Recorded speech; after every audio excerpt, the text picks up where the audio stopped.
All right, why don't we get started? He's a nice guy. Welcome everyone. I'm Joshua Schimmer from the Piper Jaffray biotechnology team.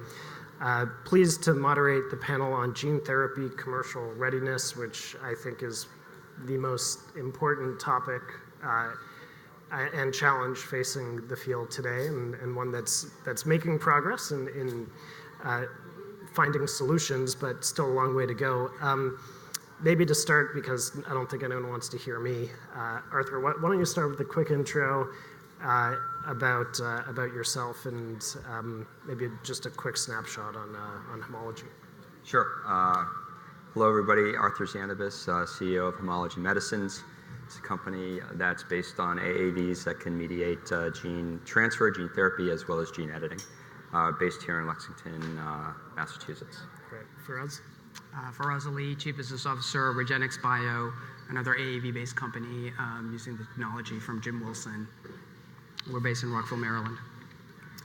Hello, everybody. I'm Beth White. I head up the early commercial development efforts for Pfizer, rare disease, and gene therapy. And if you all aren't that aware, Pfizer does have a commitment to gene therapy and continuing to build our platform in AAV technology. And I'm Mark Trusheim from MIT, where I'm Strategic Director of the NEWDIGS program, where we have a program called Financing of Cures in the United States called FOCUS, which is multi-stakeholder, payers, large and small developers, regulators, patient advocates, as well as financiers and investors, all trying to tackle this challenge of how you get patient access. Great. Well, since we're talking about incentives, and Mark, you mentioned stakeholders, we have the obvious stakeholders, the payers, the patients, and the clinicians. Who else, as we think about building a successful commercial model for a one-time cure approach, who else needs to be in the mix of planning for readiness? Josh, I'll comment on that. Please, yeah. Yeah, sure. Because I think, we think of our stakeholders usually as our end customers, payers, and physicians and patients, and there's a lot of complexity even in those stakeholders that, we probably have to dig a little deeper to the various stakeholders within those groups. But, I think here in gene therapy, in order for us to be successful in the marketplace, there's a lot of things that need to be advanced for us to get there, which includes the technology and the manufacturing and the clinical development and regulatory process, as well as how we're going to pay for these things and manage the business model. So to me, all of those stakeholders are really important, and even to get to what are those ideal payment models, I think we all need to be working together in coalitions and having those discussions so that all these things fit together and they all advance together so that we can get there. I agree with that.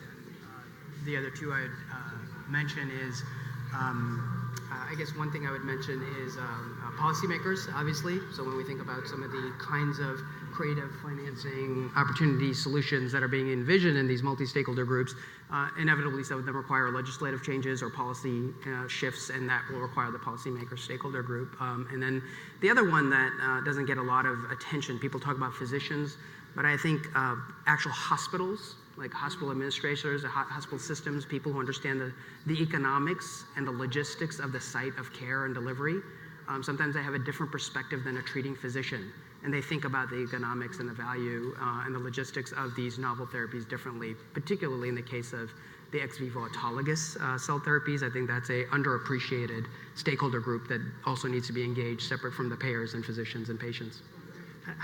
Yeah, please. Just to build on Faraz's point, I think from the policymaker's point of view, let's remember where this whole field really started was the Orphan Drug Act in 1983, right? So without that, we would not be here today. So I think that's very important. I think other key stakeholders are those that you probably wouldn't typically think of.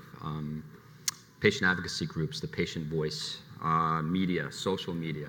All these things need to be woven in, as you're saying, Elizabeth, around getting us on the same page so that we can make advancements in the name of patients and rare disease. I think part of that is having a common language, and each one of those stakeholders is going to have a different understanding of gene therapies and what they mean and misperceptions about it, and so the educational element across the board I think is going to be really important. And Josh, if I could jump in. I work with a lot of payers, and most of them really want the patients to get access to these therapies. But they're caught in a box where the people who fund them, whether it's the taxpayers or the employers, the patients themselves, are resistant to wanting to pay for more health, in essence. And in the 60s and 70s, everybody wanted the antibiotics and the new statins, but today the payers are facing a lot of resistance. And so rather than the public being so excited they can hardly wait for gene therapies to come, somehow the conversation has turned into, well, we want the science, but we'd like it for free, thank you very much, and we don't really want to pay for it. And somehow, whatever this group and others can do to really reach out more into the broader media, as Art was just talking about, to get the energy and excitement up, that will actually help the payers. You can help the payers by helping the public get through. How does one create a homogeneous voice when there are so many different players? Just as one example, Beth, I think we all think it's terrific that Pfizer is showing interest in this space, but I'm not sure Faraz wants the gene therapy interest necessarily represented by Pfizer, because you're balancing a portfolio and you're not fully dependent on gene therapy thriving. So Pfizer might be willing to make some compromises.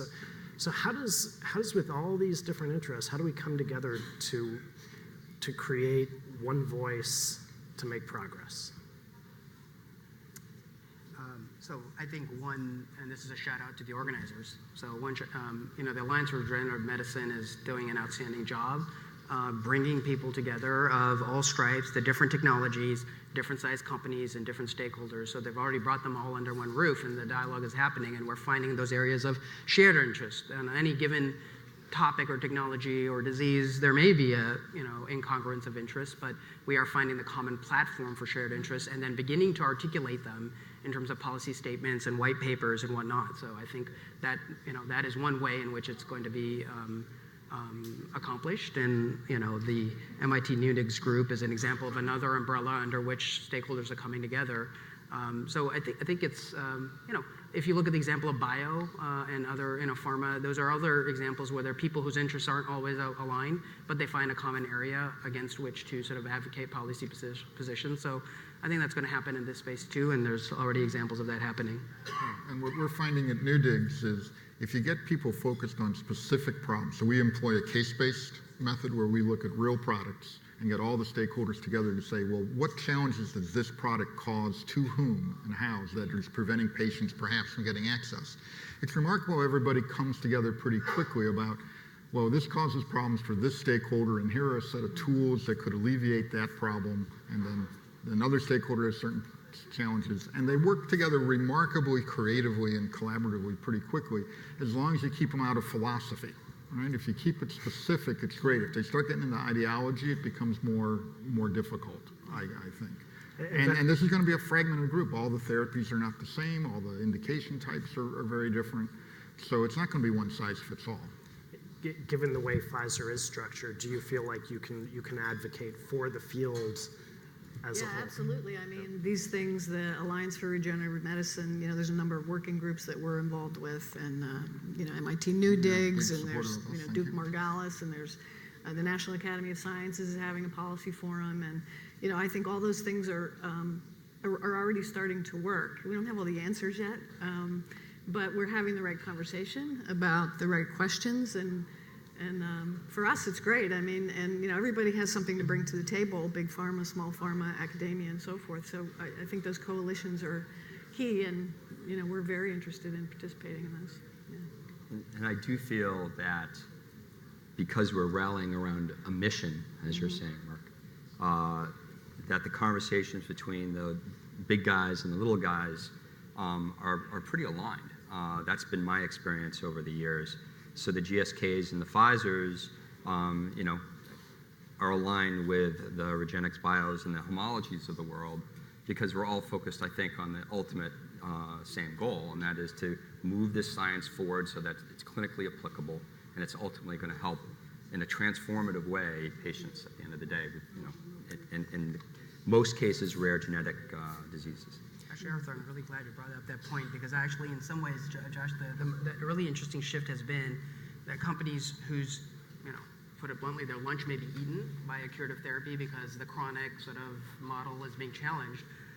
The real turning point is the fact that some of them have said, well, if somebody's going to do it, we'd rather be part of it than fight against it, because the science is there, it's coming. You can't be an ostrich and put your head in the sand. So the fact that they are already pairing up, either in the form of deals or acquisitions or partnerships and whatnot, means that the interests are then more aligned. Because I said, if somebody's going to do it, I'd rather it be me. And so maybe there's not as much conflict, or maybe there's an erosion of the historical sources of conflict between the innovator and the incumbent. What's wrong with the current U.S. system as it stands today for, as it applies to finding a solution to reimburse for gene therapy, or is that just a 5-day answer? Mark? Oh yeah, thanks for putting that one to me, Josh. You can condense that into just a couple of minutes. So the challenges in the U.S. are also the huge opportunity. It's really fragmented. Okay? And in that fragmentation, you have the opportunities for creativity, which we're used to all the time on the science side, right? We're used to fragmented science leading to lots of opportunities. But when we get to the market access payer side, we somehow think you'd rather have only one silver bullet that works across the way. All that fragmentation is actually a great way to experiment with people of like minds in a particular niche to try something, and other people will try something different. So we think it's actually a phenomenal strength that you've got the ability to see many different kinds of experiments happen, so the best ones will emerge soon. The challenge is this interim period where no one knows what the answer is. No one likes uncertainty, right? Payers don't like it. Innovators don't like it.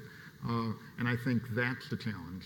What we're finding on the MIT NEWDIGS side is payers think there's real value in these. They'll disagree and negotiate with you on how much that value really should be and how much of the risk they're supposed to take for the value versus how much innovators are supposed to prove before they get it. But they're very creative about how, given we want to pay you some amount, how do we work through those mechanics that it works for you and it works for us without too much overhead through it? Because doing pay-for-performance 10-year annuities for every little drug is just too cumbersome, right? It's just too big. But yet we don't want to take all the risk and just pay you up front for 10 years when you only got 2 years worth of data. Right? Because we don't know it's really going to work yet. We don't have 15 years worth of other products to look at that we know the vectors are going to last that long.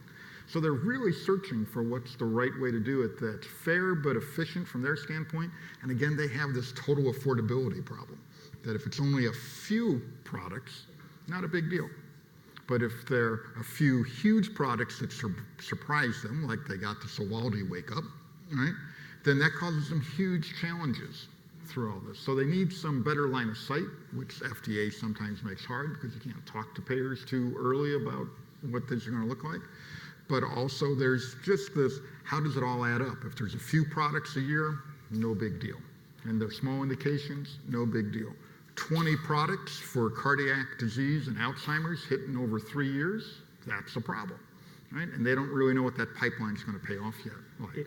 You mentioned Sovaldi, and that didn't change the system. Is that a red flag that, well, if Sovaldi can't change the system, nothing can?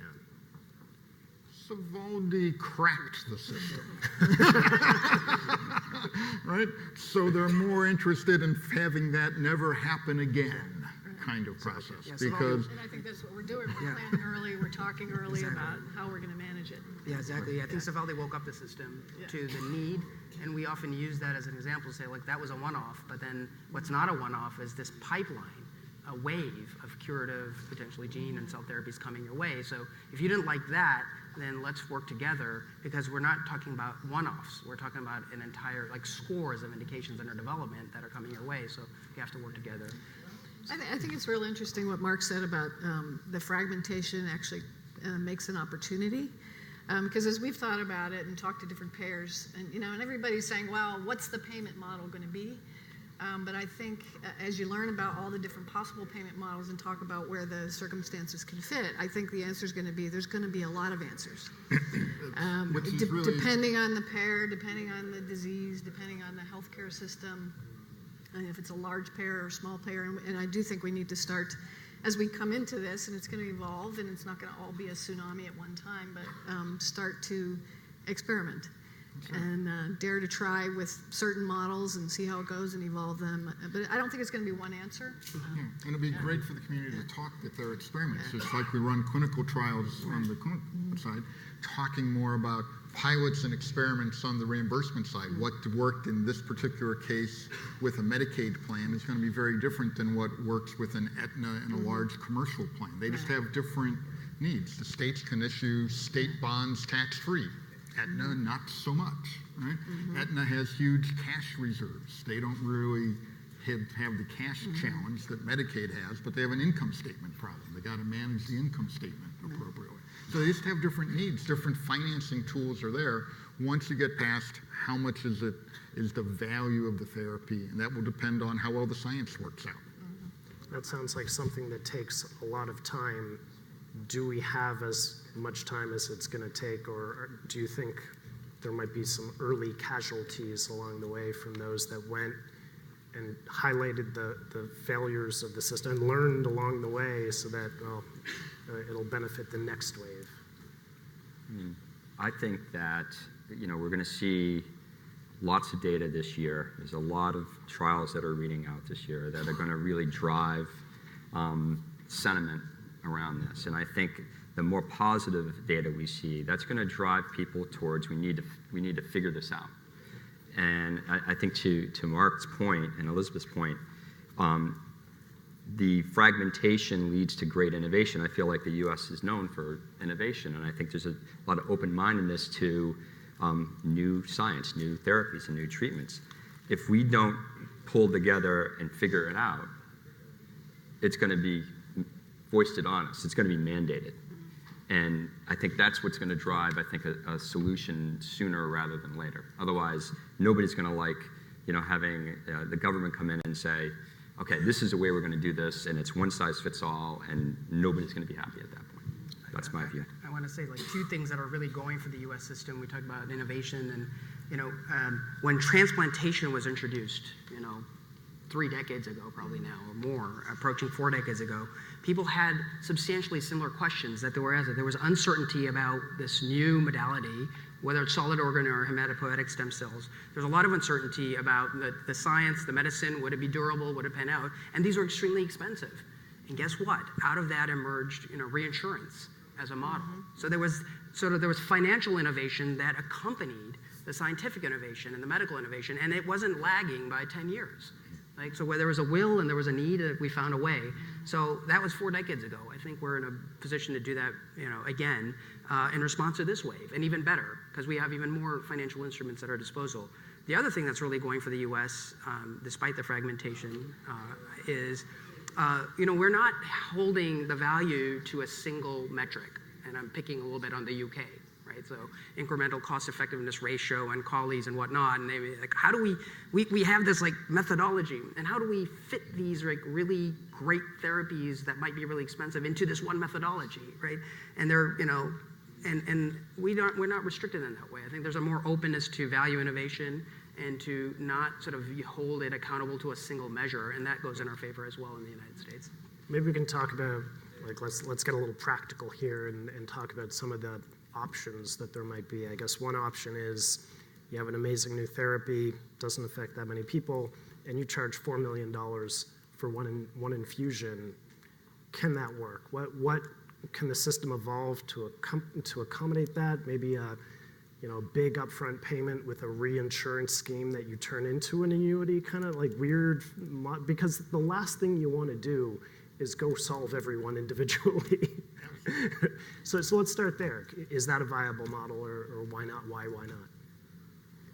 So I think it depends what your patient mix looks like going into your payer segments. So if your patients are practically all commercial, and most of those are going into self-employed insurers that have $250,000 reinsurance caps, once you go over once you go over $250,000, the self-insured employer says that's the reinsurer's problem for this. And if it's a small population, it'll be a blip, right? So 4 million, 3 million, 5 million, whatever you wind up negotiating at the end, if you have those characteristics, it's not a very big deal. If you're going into mostly Medicaid populations and children, which are 40–50% Medicaid with severe diseases. Those state budgets have tremendous challenges dealing with big surges. So if it's 1 or 2, maybe not a big deal, although they'll complain a great deal about it. But if it starts getting to be a large number, either of products or patients or both, then that's a different financing challenge for the Medicaid, and they're going to need some kind of way to help smooth that out because they don't have the state budgets to just absorb, an extra $100 million in a given year because 25 kids got $4 million therapies, right? They just don't have that kind of capacity, and maybe this state does in Massachusetts, but Wyoming can't do that. Do states not reinsure? It depends. Why can't they get into the reinsurance? So they can. The question is, will they do it before the reinsurers know the game and charge a fair price, right? So it's not like reinsurers invent money. If they know it's going to be $100 million for 25 kids, they're not going to sell you the policy for $35 million. They're going to charge you $110 million, $100 million for the risk and 10% profit margin, right?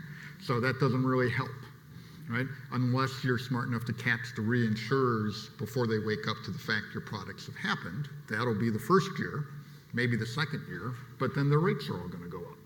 So you can't play the greater fool. The reinsurers don't create the money. They just sort of spread things around. But I get right. Reinsurers' primary role has been to spread things around, but what we're trying to do now is spread things forward. Right? I guess, so is this a new reinsurance model that we need to create? I mean, because this, again, it sounds a lot more practical to do it this way than to say, oh, your therapy, you're going to monitor every year and we're going to get in a traditional annuity approach. It feels like the system may be a little too immovable at this point to go down that track. I think I'm going to go back to what Elizabeth said, which is I think there are going to be multiple tools. I think there's a tendency to sort of either try to gravitate towards the one tool, whether it's reinsurance or it's an annuity or it's a performance-based contract, and there's a tendency to focus on a single price, and I'm not blaming you, Josh, for picking the $4 million one, but the reality is that as you think about indications, they have different characteristics, they'll be delivered differently, there are different degrees of rarity. My guess is there are people in the room who are thinking of much larger indications past the first horizon of rare diseases. They wouldn't dream of anything that approaches 6 figures, right? Because it's just not, economically it's not necessary, and it doesn't make sense for a much larger indication that they may be thinking about. So I think we'll come up with different prices and different tools to address the questions of uncertainty and risk and affordability that are tailored to these maybe archetypes of products, of product disease combinations, where you've thought through the nature of the disease, the nature of the setting, the nature of the surge that might happen post-launch, kind of what happened with Sovaldi, and then adjust and assemble the pieces in the way that makes sense for that. And so that way we'll get away from a single price or a single solution. We'll come up with a toolkit of things that make sense. And I don't say that theoretically. I say that from the perspective I think there are people who are already talking about it in that way today. The cavalry won't be there for maybe the first few, but maybe for the next few they will.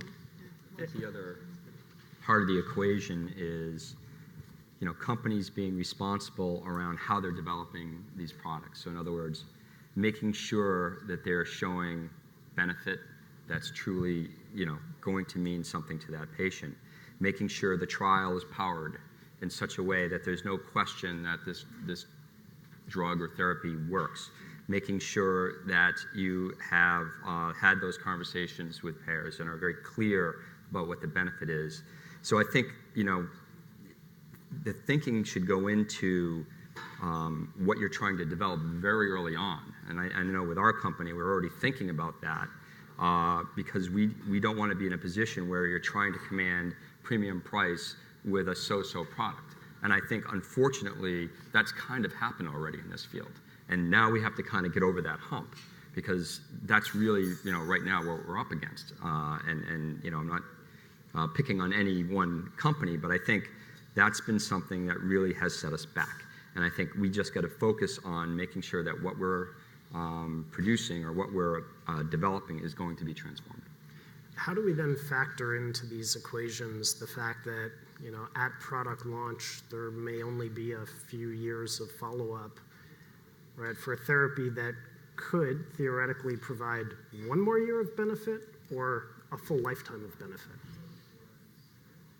Yeah, I think that's one of the key uncertainties that payers are going to have is, it's the promise of a one-time transformative therapy that you suspect is going to have long-term benefit, which you might not be able to show. So I think we have to have conversations about that and think about the totality of the data and the predictability of the data, as opposed to, I only see this pivotal trial for 3 years and therefore I think it's going to last for 3 years. So I think, it's a fuller conversation about that. And I think there's just going to be a sense of practicality that comes in at a certain time as well. That if you're a very small indication and you're not going to hit their per member per month or however they think payers like to talk about things to a very great deal, they're just going to want to cut a deal and be done with it because they don't have the infrastructure for huge tracking mechanisms and everything else, and they'll just want to make sure only the right patients get it. They'll put in some utilization management and then they'll just pay you. But if there's a whole lot of products like that, or you're in a product that has many, many patients, however that particular payer thinks of many, then they're going to be more willing to think about how do we share this risk over time, or are we going to put in the data collection and the metrics to do it? Are we going to negotiate and argue about whether you met the metrics or didn't meet the metrics? If the dollars are big enough, lots of things will happen. But until that comes across, I don't think you're going to see a lot of this in onesies and twosies coming through. I think there's going to be a lot of experimentation, and you'll have some principled, ideological payers that say, well, this we think is the right thing to do, and that's the way we're going to do it, whatever they think right is. And others are just going to say, look, I've got bigger drivers of my medical loss ratio than this. I got to move on to more important meetings today. Yeah, I mean, having said that, I think there are already examples, though, of some countries that have put in systems to try to track the patients long term, even in rare diseases where you'd think they may not be willing to do it. So, Italy is an example. It's kind of famous, becoming increasingly so because they've invested in infrastructure to track, outcomes over several years and then adjust their payments accordingly.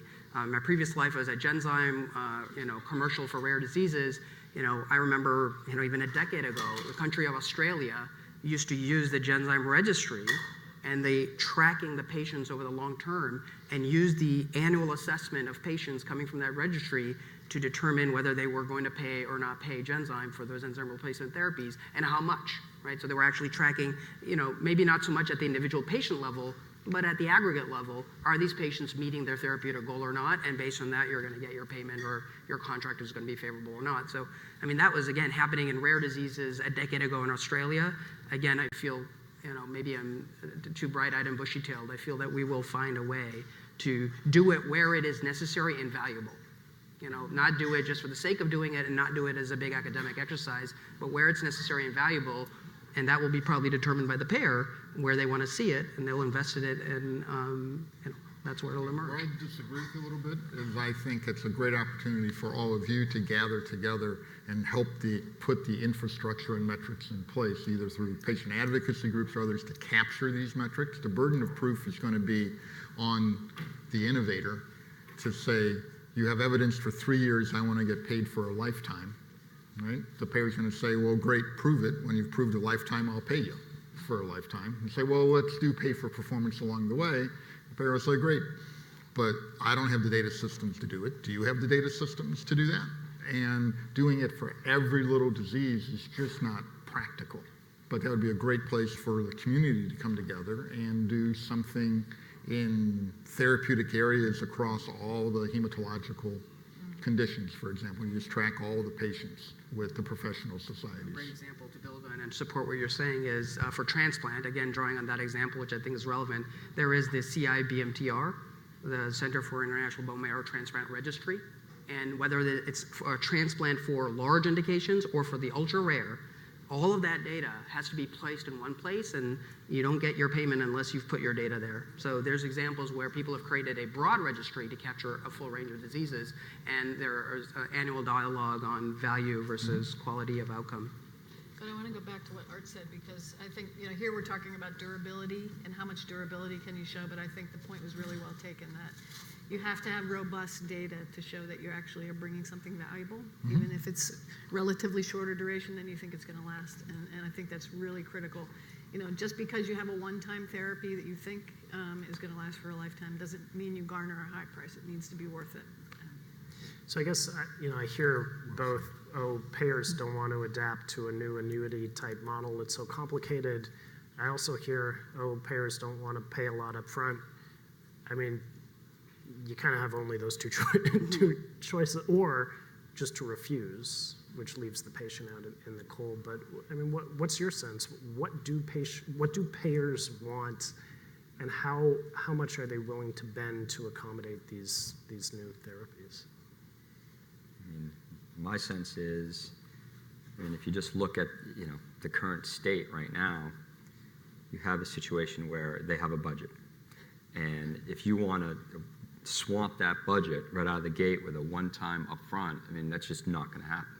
And so they have to kind of be able to swallow this a little at a time. So that's why you would likely see payers, and that's what all the literature supports, wanting to do some sort of annuity payment over time, and it's paid for performance. So that seems to be where payers are right now. I think we can evolve from there, but I think to start, we would be probably wise as a group to kind of not push that over the edge initially. And I think we've done that in some cases, as I alluded to earlier. I think it'd be wise to kind of work with payers in a way that doesn't, just swamp the whole system out of the gate. And I think there's ways to do that, and then evolve that system from this, pay for a chronic therapy over the lifetime versus this one-time curative treatment. It's going to take time to adapt the payers' systems in order to accommodate that. I can envision this turning into a public debate, and a very visible public debate, where things like cost per quality adjusted life year come into play. And I think the orphan diseases, for the most part, have been able to get away with prices that are above that level. I guess, are there ways, do you agree that there's a potential very tense public dialogue headed our way? And what can we do to preemptively diffuse that? I think it'll come down to the excitement of the therapies. If you have lots of phenomenally effective therapies that are truly nearly cures, that show, at least over the 2 or 3 years you have data, are just really astounding. It's going to be a very different debate than a cure that provides a little bit of function sort of for maybe 5 years. Right? Those are just two completely different kinds of discussions and excitement going on about the field. So I think Art's right. The data readouts over the next few years are going to be exciting, no matter what your definition of excitement is. Excitement good, excitement because it's just volatile, but there's going to be ranges on this. It's not going to be one size fits all, which is, I think, people have continually come up here with. And if it's merely a financing challenge, if you can agree on the value, we've got so many tools in finance to fix, the timing issues, right? Art wants it all up front, the payer wants to put it over time. There's a financing company for you, right? People will figure that out. Pfizer won't care. They'll do maybe their own financing, or they'll have cash flow reasons, and they'll figure out how to factor it themselves into the financial markets, right? They'll float debt, right, that they know they've got this stream coming through, and they'll get a great bond rating for all that. So there'll be all sorts of ways to deal with this on the financing side, as long as the science is exciting. There are actually companies that buy winning lottery tickets, and right, because there's always, well, do you want the upfront or do you want the lifetime annuity? So a company will actually buy the annuity. Yeah. So there's Royalty Pharma that does evolve this now for biotech licenses, right? So talk to Cystic Fibrosis Foundation. They turned their royalty stream into $600 or $800 million, as I recall, from the Vertex product. I won't pretend to know what, to your original question, what insurers want. And I would suspect part of it, if I knew that, I'd probably be in a different business. But I suspect one thing, though, is that reflects, what you highlighted, the dichotomy, reflects that the field still needs to be shaped, right? That just like, again, in the orphan space, a model didn't exist and then got created. And once it got created, then an industry was born, right? So I think there's that opportunity. We're at that moment here. And the most important thing is I think the payers in the US and even other countries, there's a willingness to engage that I haven't seen in the same way as I see now in this country, right? In this country, it used to be like, show up when you've got your phase 3 data, and now in these forums, payers are showing up and talking to companies that are, preclinical. And in the UK, right, they actively do what they call horizon scanning, right? And they're actively looking at the portfolio of companies and saying, who do we need to engage with early? Not with the idea of blocking them, with the idea to understand what's coming, and then engage with them to say, what's the right endpoint, what's the design, what's the right model with which to approach us. So I think insurers want information and they want engagement. The most common refrain I've heard about Sovaldi, in the media it's all about, they bust our budgets and they're bad and whatnot. But what I've heard mostly is, we wish that they had talked to us. We had unpredictability about how many patients we had in our system, right? We didn't know that, and they did.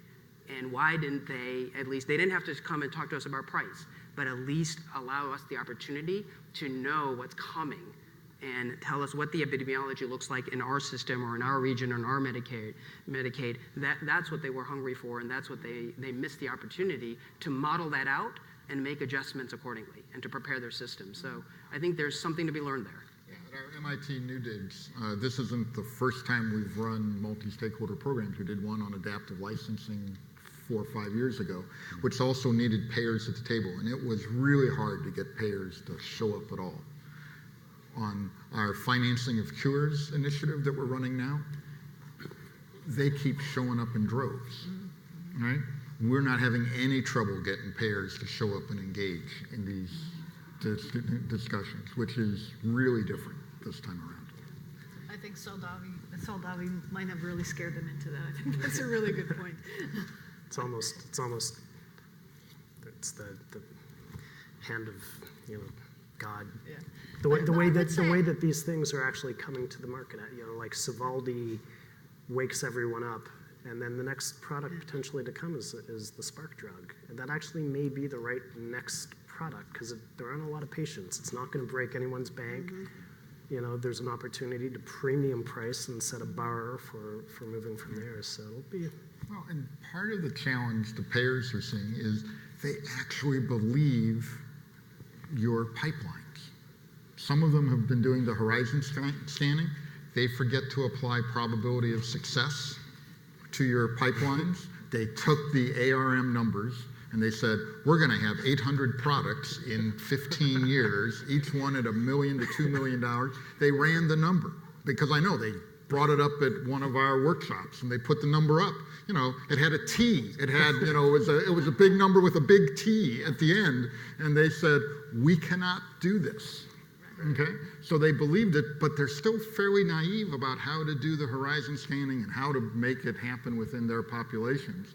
So you've cracked them open. Now they're ready for conversation through it all. But their initial starting point is they just think there's no way the people who fund them will give them enough money to give to you, right? You have to remember at the end of the day, that's their challenge. They have to get somebody else to give them money so they can pay you. And when they added up all those numbers, they just didn't think, whether it was taxpayers, General Electric, the dry cleaner down the street, nobody was going to give them that much money.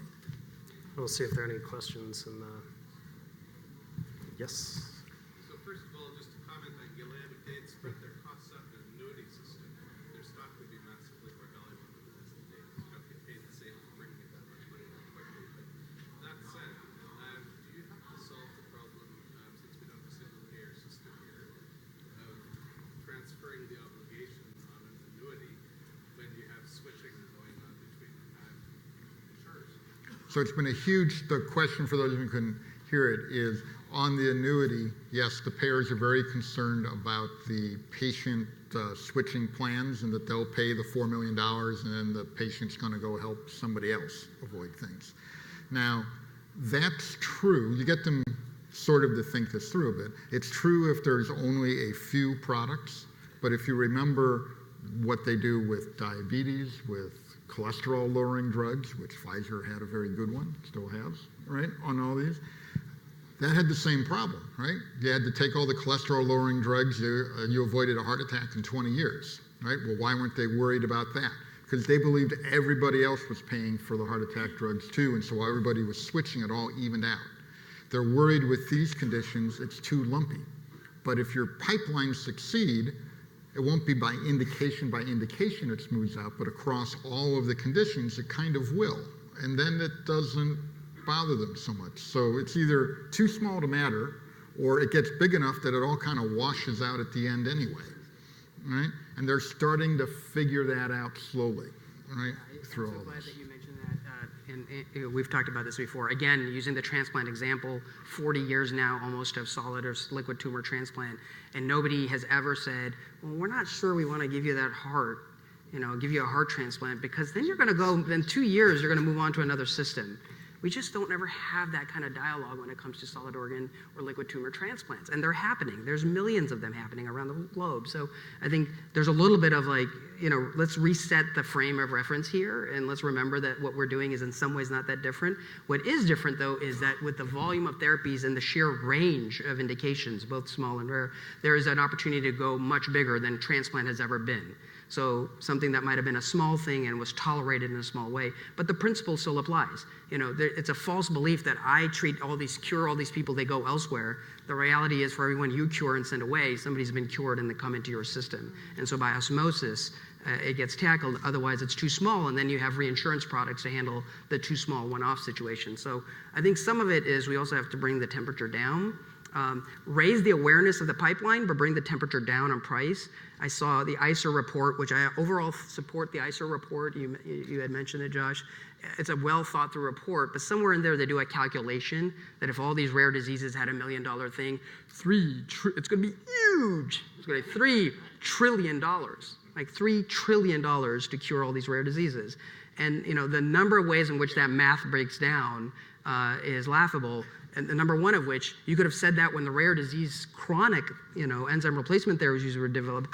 All of them are going to have chronic enzyme replacement therapies. Some of them cost $500,000 or $1 million a year, and it's going to break the system. But that's not what happens in practice. And so I think we need to bring it down a little bit. Part of bringing that temperature down, we've done some very preliminary calculations that need a lot of refinement yet.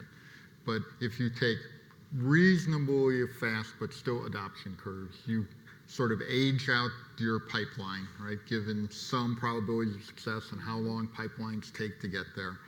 It might be $3 trillion over 15 or 20 years, maybe, right? But over, the peak of what the current pipeline needs to replace it might only be a couple $100 billion a year, which is a lot of money. Okay? But it's not system destroying money. Yeah. But it is a stretch, right? It's 50% of the current drug spend extra, sort of thing, which is a lot, but it's not destroying. And keeping in mind, even when you do those calculations for gene therapy, it's a one time for each patient. So within that pipeline of multiple development trials, we haven't done the offset. there are duplicates. There's duplicates. There's costs that you're avoiding in the future that go off of this. But there's also the value of compassion. I mean, let's be clear. There's a number of these which are just, the kids used to die, now they live. Okay, they were cheap, right? The same way smokers were cheap to Social Security and Medicare. They died at 65. It was great for the government, right? But now there is this value of compassion, and it is going to cost the system overall more, most likely. But it's going to vary from situation to situation. Hemophilia is a great one. If you avoid a lot of expensive factor, right? Yep. You could make money off the deal if you're the government or large payer, whoever you think's paying for hemophiliacs. I'm not sure we've solved all the problems, but I feel like we've solved most of them. So thank you so much for a really informative panel, and I think we have another company presentation coming up. Thanks, everyone. Interesting.